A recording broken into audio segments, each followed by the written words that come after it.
You sit in your room, the soft glow of a lamp spilling warm light across the walls, and you notice how quiet it has become. Even in silence, your mind hums.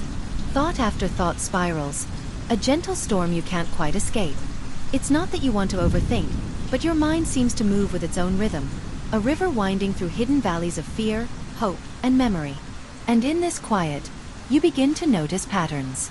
You start to understand why your mind, in its tireless vigilance, refuses to rest.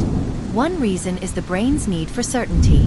The human mind craves predictability because unpredictability can feel like danger. You replay conversations, rehearsing words that weren't said, analyzing gestures that didn't align with your hopes, and imagining outcomes that might never happen. Your hippocampus, the region responsible for memory and learning, whispers, "Remember, prepare, anticipate." It's your survival mechanism, finely tuned, trying to keep you safe. And though this seems exhausting, it is a sign of a brain working as it was designed. You let yourself breathe and see it not as a flaw, but as a quiet vigilance, a cautious, tender care for what could be. Then there's perfectionism, a silent architect of your overthinking. You imagine every scenario, weighing each choice, each word, each gesture. You notice your hands tense as you consider the what-ifs. Your prefrontal cortex is engaged in a delicate dance of judgment, evaluation, and anticipation. Perfectionism tells you that one small mistake could change everything, that your actions must always be precise, that the world's approval is a measure of your value. And yet, if you soften your gaze, you realize this too is a kind of love, an attempt to give your best, even when it becomes heavy. You let yourself see that perfection isn't a mandate but a story you've been telling yourself, and stories can be rewritten. Fear of failure is another current beneath your thoughts. It coils gently, almost imperceptibly, under the surface. When you overthink a decision, it is not just about what could go wrong, but about how failure might feel, how others might perceive you, and the echo of past disappointments. Your amygdala, the brain's alarm system, senses threat even in the absence of immediate danger. It nudges, whispers, sometimes shouts, but you breathe, and in the inhale, you remind yourself that fear is a companion, not a jailer. That the weight you feel is shared by every human who has ever tried, stumbled, and continued. Past trauma threads its way into your thinking like roots beneath the soil. Certain memories, unresolved conversations, and forgotten words resurface in quiet moments. You wonder why a simple glance or a casual remark triggers such intensity. The truth is that the brain stores these experiences in ways that shape your patterns, guiding your reactions towards safety and vigilance. And yet, in the gentle awareness of this truth, you find compassion for yourself. You were not overreacting. You were navigating with the tools you had. Healing begins not with erasure, but with recognition. Anxiety and stress paint your thoughts with urgency. Your heart races, your chest tightens, and your mind becomes a carousel of possibilities.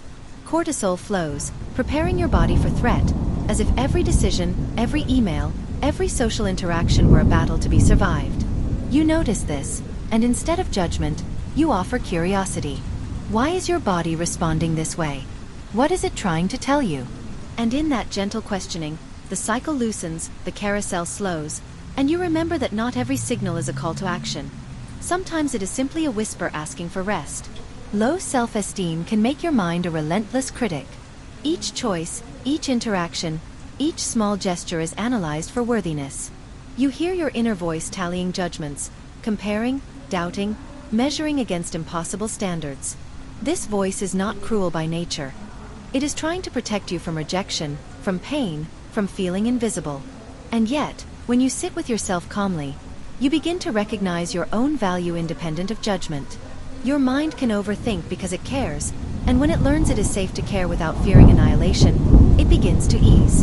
Decision fatigue quietly erodes your clarity. Every small choice accumulates, and your mind, already full, begins to circle possibilities endlessly. What should I wear? What should I say? Which path is correct? The neurons tire, the prefrontal cortex strains, and the thoughts grow heavy with imagined consequences. You notice this exhaustion, and you realize that overthinking is often just a plea for patience, a whisper that your mind and body need space, that rest is not weakness, but a gentle necessity. Finally, curiosity about the self and the world can lead to overthinking in ways both tender and profound. You ponder not just what-ifs, but meaning, purpose, and connection. You reflect on your actions, your motives, your emotions. You wonder about others' intentions, about your place in their lives, about the patterns that seem to repeat across time. This overthinking is not always a trap.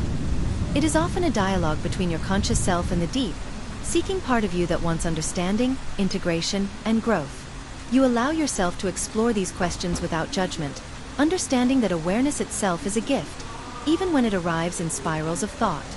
In the soft glow of your room, you begin to see overthinking differently. It is not a defect, nor a failure of will. It is a reflection of a mind that cares, that notices, that longs to understand and to protect. It is a dialogue with yourself, a rhythm of fear and hope, a conversation between instinct and insight. Each thought, each loop, each scenario carries meaning. Each is a brushstroke on the canvas of your consciousness. You begin to breathe more fully, letting the awareness of your own mind wash over you like gentle water. You notice that overthinking is also an opportunity, an invitation to practice compassion for yourself, to engage your curiosity without harshness, to witness your patterns without shame.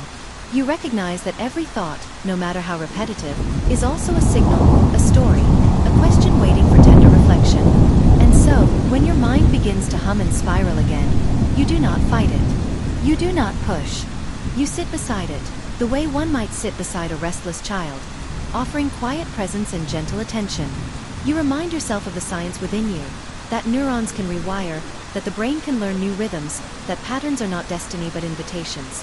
You whisper to yourself that it is safe to pause, safe to rest, safe to be imperfect, that the overthinking is not the enemy, but a guide pointing toward understanding, toward awareness, toward self-kindness. The night deepens, and with it, a soft sense of calm settles over you. The thoughts may continue, but now they move differently. There is space between them, space to observe, to notice, to breathe. You are awake to your mind, but not at its mercy. You are learning, slowly, gently, to meet each spiral with curiosity, to meet each worry with compassion, to meet yourself with the quiet grace of a witness. And in this space, in this tender awareness, you understand something profoundly simple. Your mind is not against you. It is trying in its own imperfect way to care for you, to keep you safe, to help you navigate the world. And when you allow yourself to witness it, to understand it, to cradle it with patience, you begin to discover the freedom that exists within awareness, the soft liberation that comes when you hold your mind like a lantern, letting it illuminate without controlling, letting it guide without imprisoning, letting it be, as you are, perfectly human, perfectly alive, perfectly awake.